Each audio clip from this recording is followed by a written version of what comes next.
Operation के बिना जान का खतरा है। कम से कम 2.5 लाख रुपए लगेंगे। यहाँ काम पैसों से होता है। पैसे लाओ तब एफआईआर होगी। ये कहानी है एक छोटे से शहर की, जिसका नाम है शिवपुरी।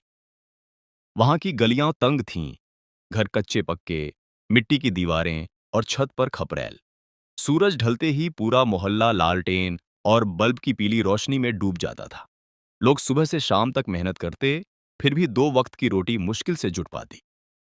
इस शहर के कोने में एक छोटे से मकान में रहता था राम प्रसाद जी का परिवार। राम प्रसाद जी दिन भर रिक्शा चलाते, सुबह 6 बजे से रात 10 बजे तक। उनकी कमर झुक चुकी थी, लेकिन हिम्मत नहीं। उनकी पत्नी सुमन देवी पास के 5-7 घरों में बर्तन मांजती, झाड़ू पोछा लगाती। घर में 3 बच्चे थे।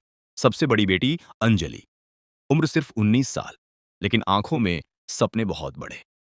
वो सरकारी कॉलेज में बीएसएससी कर रही थी, पूरी स्कॉलरशिप पर। उसका सपना था डॉक्टर बनना, ताकि एक दिन अपने परिवार को इस गरीबी की दलदल से बाहर निकाल सके। बीच का बेटा रोहन, 12 साल का, शरारती, क्रिकेट का दीवाना, हर शाम गली में बल्ला लिए घूमता। और सबसे छोटी गुड़िया, सिर्फ 6 साल की, गुलाबी फ्रॉक पहनकर पूरे घर में दौड़ती। अंजलि को बच्चे दीदी नहीं, अम्मी जान कहते थे, क्योंकि घर का सारा बोझ वो ही संभालती थी। सुबह सबसे पहले उठती, चाय बनाती, सबको स्कूल भेजती, फिर खुद कॉलेज जाती और शाम को पड़ोस के बच्चों को ट्यूशन पढ़ाकर 500 से 600 रुपये कमाती। एक शाम, वो शाम जो इस परिवार की जिंदगी हमेशा के लिए बदल देती है।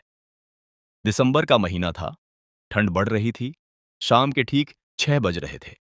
रोहन अपने दोस्त राजू और मोहित के साथ गली में क्रिकेट खेल रहा था। बॉल दूर गली के मोड़ पर चली गई। रोहन बिना इधर उधर देखे सड़क पर भागा। ठीक उसी वक्त एक तेज रफ्तार वाली ब्लैक पल्सर बाइक आई। ड्राइवर, एक अमीर घर का लड़का, फोन पर किसी से जोर जोर से हंसते हुए बात कर रहा था। ब्रेक लगाने का टाइम ही नहीं मिला। टक्कर इतनी भयानक थी कि रोहन हवा में उछलकर 10 से 12 फुट दूर जाकर गिरा। उसका सर सड़क के किनारे पत्थर से टकराया। खून की धार बहने लगी। दायां पैर बिल्कुल टेढ़ा हो गया।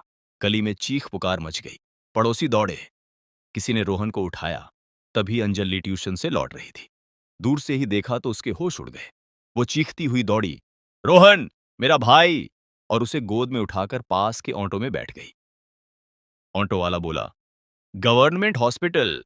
डॉक्टर ने इमरजेंसी में चेक किया, रिपोर्ट देखकर गंभीर चेहरा बनाया और बोले, हड्डियां कई जगह से टूट गई हैं, सर में इंटरनल ब्लीडिंग का खतरा है, तुरंत बड़ा ऑपरेशन करना होगा, नहीं तो या तो जिंदगी भर लंगड़ा रहेगा या उससे भी बुरा हो सकता है।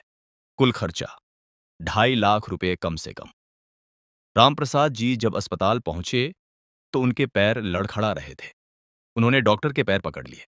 साहब, हमारे पास तो 20,000 भी नहीं है, कुछ उपाय बताइए। डॉक्टर ने कहा, यह रोड एक्सीडेंट केस है, पुलिस में एफआईआर दर्ज कराओ, फिर रोड एक्सीडेंट क्लेम और इंश्योरेंस से मदद मिल सकती है।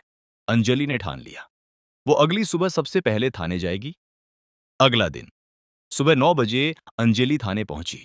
शिवपुरी कोतवाली। बाहर बोर्ड पर लिखा था, जनता की सेवा में तत्पर। अंदर बैठा था थानेदार श्यामलाल यादव, 50 साल का, भारी भरकम शरीर, बड़ी बड़ी मूछें, गले में सोने की चेन और आंखों में वो लालच भरी चमक जो सिर्फ पैसा देखकर जगती है। शहर में उसका नाम सुनकर लोग कांपते थे। अंजलि ने हाथ जोड़कर सलाम किया और पूरी घटना बताई। थानेदार ने फाइल खोली, पेन घुमाया और फिर अंजलि को ऊपर से नीचे तक देखा, मुस्कुराया और धीरे से बोला, बेटी, रिपोर्ट तो लिख देंगे, लेकिन यहां सब फ्री में थोड़ी होता है। इंश्योरेंस कंपनी से पैसा निकालने के लिए थोड़ी सेटिंग करनी पड़ती है। तुम 50,000 रुपया दे दोगी तो आज ही एफआईआर हो जाएगी, क्लेम भी जल्दी पास हो जाएगा, नहीं तो ये फाइल यहीं धूल खाती रहेगी। अंजलि के कान बज उठे। उसने आंसुओं को रोकते हुए कहा, सर, हम गरीब लोग हैं, घर में एक फूटी कौड़ी नहीं है, मेरा भाई बेड पर दर्द से कराह रहा है, आप तो पुलिस वाले हैं, हमारी मदद कीजिए। थानेदार ठहाका मारकर हंसा, यहां दया धर्म नहीं, धंधा चलता है, पैसा लाओ फिर बात करना। अंजलि रोते हुए थाने से बाहर निकली। रास्ते में उसे हर कदम पर रोहन का चेहरा दिख रहा था। उसने फैसला कर लिया, वो चुप नहीं बैठेगी। थाने के बाहर एक बेंच पर बैठकर उसने फोन निकाला और चुपके से थानेदार की वो सारी बात रिकॉर्ड कर ली। जब वो अपने कांस्टेबल से कह रहा था, एक और गरीब आया था, 50,000 मांगे हैं, नहीं दिया तो फाइल दबा देंगे। घर लौटकर अंजलि ने माँ बाबा को सब बताया। सुमन देवी फूट फूट कर रोने लगी। रामप्रसाद जी चुपचाप दीवार की ओर मुंह करके बैठ गए। लेकिन अंजलि ने कहा, अब रोने से कुछ नहीं होगा, हमें लड़ना होगा। अगले दिन अंजलि लोकल अखबार शिवपुरी समाचार के ऑफिस गई। वहां मिली यंग रिपोर्टर राकेश शर्मा से। राकेश ईमानदार था, नए नए जॉब में आया था। अंजलि ने सारी कहानी सुनाई, ऑडियो क्लिप दी। राकेश ने कहा, यह बहुत बड़ी खबर है, लेकिन थानेदार बहुत रसूख वाला है, तुम्हें जान का खतरा भी हो सकता है, डर नहीं लग रहा? अंजलि ने मुस्कुराकर कहा, मेरा भाई हर रात दर्द से चीखता है, उस दर्द से बड़ा कोई डर नहीं। 3 दिन बाद अखबार की सुर्खियां चीखने लगीं। गरीब बच्चे के इलाज के लिए एफआईआर के बदले 50,000 रिश्वत मांग रहा थानेदार। Audio viral. शहर में आग लग गई। लोग थाने के बाहर जमा होने लगे। महिला संगठन शक्ति की सरोज देवी मैदान में उतर आईं। कॉलेज के स्टूडेंट्स ने मोर्चा संभाला। सोशल मीडिया पर justice for Rohan trend number 1 पर पहुंच गया।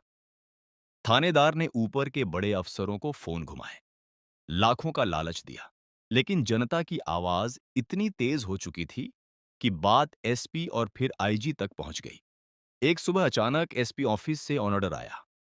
Lady IPS officer Priya Sharma को स्पेशल इन्वेस्टिगेशन के लिए भेजा गया।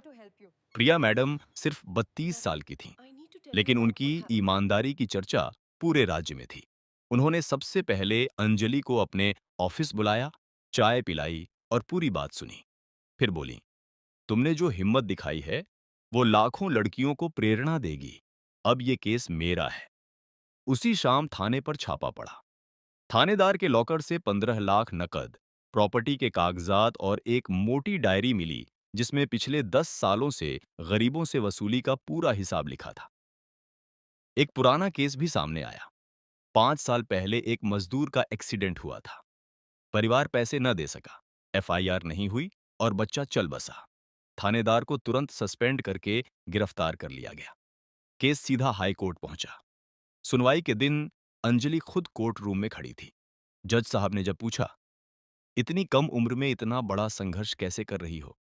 अंजलि ने आंसू पोंछते हुए कहा, माननीय जज साहब, मेरा छोटा भाई हर रात दर्द से तड़पता है। मैं घर में अपनी मां को रोते देखती हूं। अगर मैं चुप बैठ गई तो कौन लड़ेगा? गरीब होना हमारी गलती नहीं, लेकिन गरीब होने की वजह से न्याय न मिले, यह सबसे बड़ा अन्याय है। कोर्ट में खामोशी छा गई। जज साहब ने थानेदार को 7 साल की कड़ी सजा सुनाई। साथ ही राज्य सरकार को आदेश दिया कि रोहन का पूरा इलाज मुफ्त हो और परिवार को 10 लाख रुपए मुआवजा दिया जाए।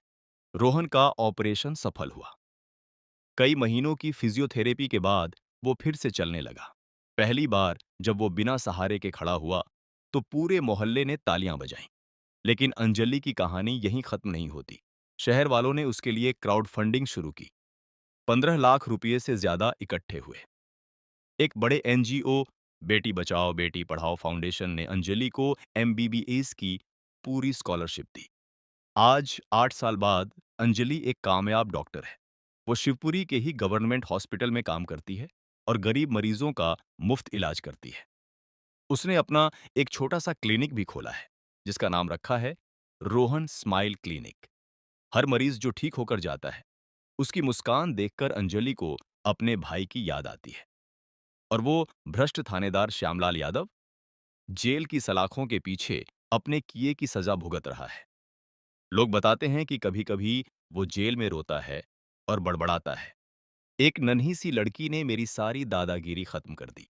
दोस्तों, ये कहानी हमें सिखाती है कि अगर हिम्मत हो, सच के साथ खड़े होने का जुनून हो, तो एक अकेला इंसान पूरे भ्रष्ट सिस्टम को हिला सकता है। चाहे कितनी भी मुश्किलें आएं, हार मत मानो।